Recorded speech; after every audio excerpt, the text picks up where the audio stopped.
कुछ किताबें हमें जानकारी देती हैं, कुछ किताबें हमें मोटिवेट करती हैं, लेकिन कुछ किताबें हमें अंदर से हिला देती हैं।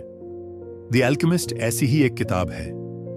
इसे पढ़ने के बाद आपको ऐसा नहीं लगेगा कि आपने कोई कहानी पढ़ी है, बल्कि ऐसा लगेगा कि आपने अपनी ही जिंदगी को बाहर से देखकर समझा है। यह किताब आपको अमीर बनने का तरीका नहीं सिखाती। ये नहीं बताती कि दुनिया कैसे जीती जाती है। ये बस एक सवाल छोड़ जाती है, क्या तुम वो जिंदगी जी रहे हो जो तुम्हारे लिए बनी थी? कहानी शुरू होती है एक लड़के से। उसका नाम है संटियागो। वो कोई राजा नहीं है, कोई हीरो नहीं है। वो एक साधारण शेपर्ड है, भेड़ें चराने वाला। उसकी जिंदगी सिंपल है, खुला आसमान, खुले रास्ते और कुछ भेड़ें। लेकिन उसके पास एक ऐसी चीज है जो बहुत कम लोगों के पास होती है, एक सपना। एक सपना जो बार बार आता है। सपना कहता है कि इजिप्ट के पिरामिड्स के पास एक खजाना है। अब जरा सोचिए, हम सबको सपने आते हैं, लेकिन हम ज्यादातर उन्हें सीरियस नहीं लेते। हम कहते हैं प्रैक्टिकल नहीं है, रिस्क बहुत है। लोग क्या कहेंगे? यहीं से ज्यादातर लोग अपनी कहानी खत्म कर देते हैं। लेकिन संटियागो नहीं। उसे मिलता है एक बूढ़ा आदमी, मेल्किजेडेक। वो उसे एक शब्द सिखाता है, पर्सनल लेजेंड। मतलब हर इंसान के जीवन में एक ऐसा सपना होता है जिसे पूरा करने के लिए वो पैदा हुआ होता है। बचपन में हम सब जानते हैं हमें क्या बनना है, क्या करना है।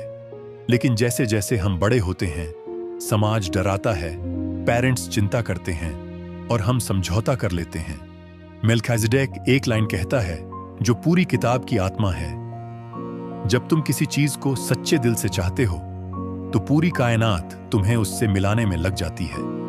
लेकिन किताब साफ कहती है, यूनिवर्स तभी मदद करता है जब तुम पहला कदम उठाते हो। संटियागो अपनी भेड़ें बेच देता है। आज की जिंदगी में इसका मतलब है सेफ नौकरी छोड़ना, कंफर्टेबल जिंदगी छोड़ना और अननोन की तरफ चल देना। इजिप्ट जाते हुए उसके साथ सबसे बुरा होता है। उसका सारा पैसा चोरी हो जाता है। अब वो अकेला है, अजनबी देश, अजनबी भाषा और जेब खाली। यहीं ज्यादातर लोग कहते मैं गलत था। लेकिन किताब सिखाती है जर्नी का असली इम्तिहान यहीं से शुरू होता है। संटियागो एक क्रिस्टल शॉप में काम करने लगता है। वहां का मालिक सालों से एक सपना देख रहा है, मक्का जाने का। लेकिन वो कभी जाता नहीं, क्योंकि अगर सपना पूरा हो गया तो जीने का बहाना क्या बचेगा।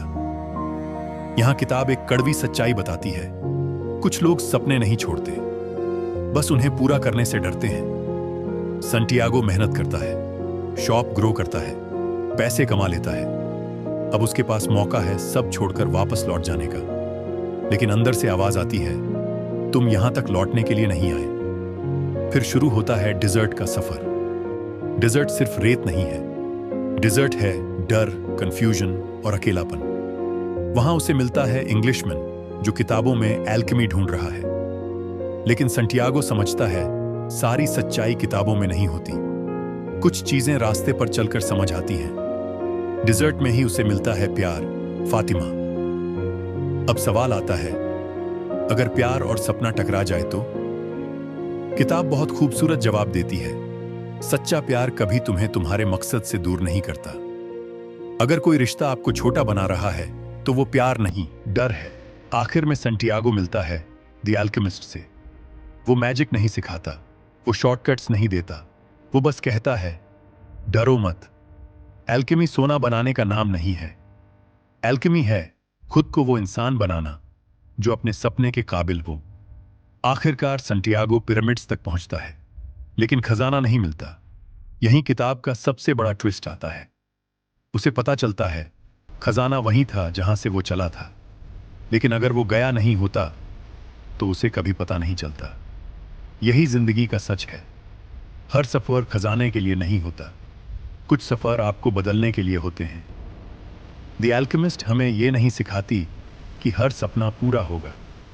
ये सिखाती है सपनों के पीछे चलना ही जिंदगी है। सबसे सेफ जिंदगी सबसे डेंजरस होती है, क्योंकि वहां रिग्रेट रहता है। आखिर में किताब बस यही कहती है, दुनिया का सबसे बड़ा पाप है अपने दिल की आवाज को न सुनना। तो आज खुद से एक सवाल पूछिए, क्या आप अपने पर्सनल लेजेंड की तरफ बढ़ रहे हैं? अगर वीडियो पसंद आए तो कृपया लाइक एंड सब्सक्राइब करें और जुड़े रहें।